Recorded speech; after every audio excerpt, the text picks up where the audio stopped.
എല്ലാവർക്കും നമസ്കാരം. അങ്ങനെ കാളിയമർദ്ദനം കഴിഞ്ഞു അല്ലേ? വൃന്ദാവനത്തിലിപ്പോൾ ഗ്രീഷ്മകാലമാണ്. നദികളിലും പൊയ്കകളിലും വെള്ളം വറ്റിത്തുടങ്ങി, ചൂടുള്ള കാറ്റും ഒക്കെ തനിയെ വീശി തുടങ്ങി. കരയിലെ പുല്ലുകളും ചെറുലതകളും വള്ളികളൊക്കെ ഉണ്ടല്ലോ ഉണങ്ങിക്കരിഞ്ഞു. അപ്പോഴും കൃഷ്ണനും ഗോപാലന്മാരും വൃന്ദാവനത്തിൽ പോയി ഗോക്കളെ മേച്ചുകൊണ്ടിരുന്നു. ഒരു ദിവസം രാമകൃഷ്ണന്മാരും കൂട്ടുകാരും കൂടി യമുനാ തീരത്തിരുന്ന് കളിക്കുകയാണേ. വിനോദാർത്ഥം ഒരു തല്ലിയുദ്ധം നടത്താൻ അവർ തീരുമാനിച്ചു. തല്ലിൽ ജയിക്കുന്നവനെ തോൽക്കുന്നവൻ ചുമലിലെടുത്ത് അങ്ങോട്ടും ഇങ്ങോട്ടും ഓടണം. അതാണ് ആ കളിയുടെ ഒരു ചടങ്ങെന്ന് പറയാം. അപ്പോൾ കംസ നിയോഗിതനായിരുന്ന പ്രലംബൻ എന്ന അസുരൻ കൃഷ്ണനെ വധിക്കുവാൻ വേണ്ടി അതിനുള്ള പറ്റിയ അവസരമൊക്കെ പാർത്ത് നടക്കുന്ന കാലമായിരുന്നു. അന്ന് ഒരു ഗോപകുമാരൻ്റെ വേഷത്തിൽ അവനും ആ കൂട്ടത്തിൽ കളിക്കാൻ കൂടി. സൂത്രത്തിൽ കൃഷ്ണനെ വധിക്കണമെന്നുള്ളതായിരുന്നു ആ അസുരൻ്റെ ഉദ്ദേശം. കൃഷ്ണൻ അവൻ്റെ യാഥാർത്ഥ്യം തിരിച്ചറിയാതിരിക്കുമോ? തിരിച്ചറിഞ്ഞു. വിവരം അഗ്രജനെ ജ്യേഷ്ഠനെ ധരിപ്പിച്ചുവെങ്കിലും അറിഞ്ഞ ഭാവം അവർ നടിച്ചില്ല. ബാലന്മാരും അവനെ കണ്ട് സംശയിക്കാതിരുന്നില്ല. പക്ഷേ ആരും അതത്ര കാര്യമാക്കിയില്ല. കളിക്കാനൊരു സ്ഥലം വേണമല്ലോ, അതെവിടെയാണെന്നുള്ള ആലോചനയായിരുന്നു അവർക്കപ്പോൾ ഉള്ളത്. അങ്ങനെ സ്ഥലം നോക്കി നോക്കി ഒടുവിൽ അവർ ഭാണ്ഡീരകം എന്നു പേരുള്ള വനത്തിലൊരു വലിയ പേരാൽ മരത്തിൻ്റെ ചുവട്ടിൽ വന്ന് ചേർന്നു. ഇത് നല്ല സ്ഥലമാണ്, നമുക്ക് ഇവിടെ കളിക്കാമെന്ന് കൃഷ്ണൻ അഭിപ്രായപ്പെട്ടു. മറ്റുള്ളവരത് സമ്മതിക്കുകയും ചെയ്തു. ഓരോ ബാലൻ്റെയും കയ്യിൽ കാലിമേക്കുന്ന ഒരു വടിയുണ്ട്. അതാണ് തല്ലിനുള്ള അവരുടെ ആയുധം എന്ന് പറയുന്നത്. മത്സരക്കളിയായിരുന്നതിനാൽ കുമാരന്മാർ 2 ചേരികളായിട്ട് തിരിഞ്ഞു. ഒന്നിൻ്റെ തലവൻ ബലരാമൻ, മറ്റേതിൻ്റെ തലവൻ കൃഷ്ണനും. ഗോപബാലൻ്റെ വേഷത്തിലുള്ള പ്രലംബനെ തൻ്റെ ചേരിയിൽ മുകുന്ദൻ ചേർത്തു. കൃഷ്ണൻ പ്രലംബനെ തൻ്റെ ചേരിയിൽ ചേർത്തു. അങ്ങനെ കളി ആരംഭിച്ചു. തൻ്റെ ഏറ്റവും വലിയ സഖിയും ഭക്തനുമായ ശ്രീദാമാവുമായിട്ടാണ് ദാമോദരൻ നേരിട്ടത് ശ്രീകൃഷ്ണനെ. അങ്ങനെ ശ്രീദാമാവ് അപ്പോൾ ബലഭദ്രൻ്റെ ചേരിയിലായിരുന്നു. ഭക്തൻ്റെ മുന്നിൽ സ്വയം തോറ്റ് ഭക്തനെ തൻ്റെ ചുമലിൽ വഹിക്കണമെന്ന് ഭക്തപ്രിയനായ കൃഷ്ണൻ നേരത്തെ തിരുവുള്ളത്തിൽ നനച്ചിരുന്നു. അങ്ങനെ ശ്രീദാമാവുമായിട്ടുള്ള തല്ലിയുദ്ധത്തിൽ ശ്രീപതി ഉണ്ണിക്കണ്ണൻ പരസ്യമായിട്ട് പരാജിതനായി. ചങ്ങാതികളുടെ ഉല്ലാസത്തോടെയുള്ള ആർപ്പുവിളികൾക്കിടയിൽ അംബുജനയനൻ ശ്രീദാമാവിനെ തൻ്റെ തൃച്ചുമലിൽ ചുമന്നുകൊണ്ട് ആ കളിസ്ഥലത്ത് അങ്ങുമിങ്ങും ഓടി. അപ്പോൾ കൃഷ്ണൻ തോറ്റേ എന്നുള്ള കൂക്കുവിളി എങ്ങും മുഴങ്ങി. കൃഷ്ണൻ ശ്രീദാമാവിനെ താഴെ ഇറക്കി. പിന്നെയും ഈ 2 പേർ ജോഡികളായി നിന്നുകൊണ്ട് യുദ്ധക്കളി തുടർന്നു.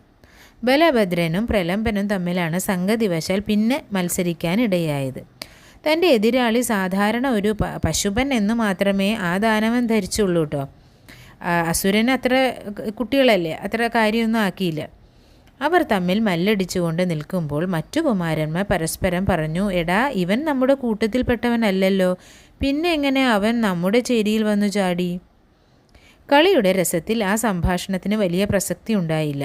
ഒരാൾ അടിക്കുമ്പോൾ അപരൻ തൻ്റെ കയ്യിലുള്ള വടി കൊണ്ട് തടുക്കും. പിന്നെ അവർ ഇങ്ങോട്ടിടിക്കുമ്പോൾ തൻ്റെ എതിരാളിയെയും തടുക്കും. അങ്ങനെയായിരുന്നു ആ കളിയുടെ ഒരു സമ്പ്രദായം.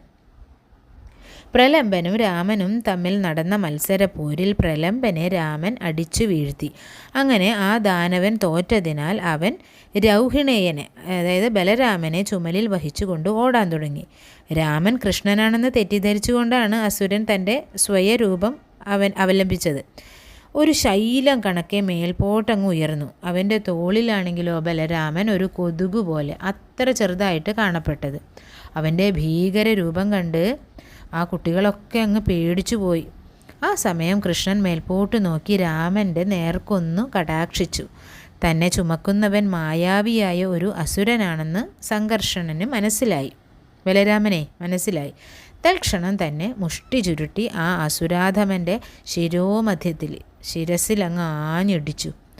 ആ മുഷ്ടിപ്രഹരമേറ്റ് പ്രലംബൻ്റെ മൂർധാവ് പൊട്ടിത്തകർന്ന് ഒരു അഞ്ജന പർവ്വതമെന്ന പോലെ അവൻ ചത്തുമലച്ച് നിലത്തങ്ങ് വീണു.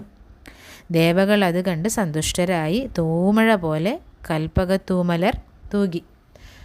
പൂക്കളൊക്കെ ഇങ്ങനെ ആകാശത്തുനിന്ന് വർഷിച്ചു എന്നർത്ഥം. ഗോപബാലന്മാർ രാമൻ്റെ ചുറ്റും വന്നുകൂടി ആളാമ്പ്രതി അവനെ ആലിംഗനം ചെയ്ത് സന്തോഷം പ്രകടിപ്പിച്ചു. കൃഷ്ണൻ ജ്യേഷ്ഠൻ്റെ കരപങ്കജം തടവി അതിന്മേൽ ചുംബിച്ചൊന്ന് പുഞ്ചിരിച്ചു. അങ്ങനെ പടകളി കഴിഞ്ഞ് തിരിച്ചു ചെന്നപ്പോൾ മേഞ്ഞുകൊണ്ട് നിന്നിരുന്ന പശുക്കളെ ഒന്നിനെയും കാണാനില്ല. കുമാരന്മാരാണെങ്കിൽ ആകെ പകച്ചു.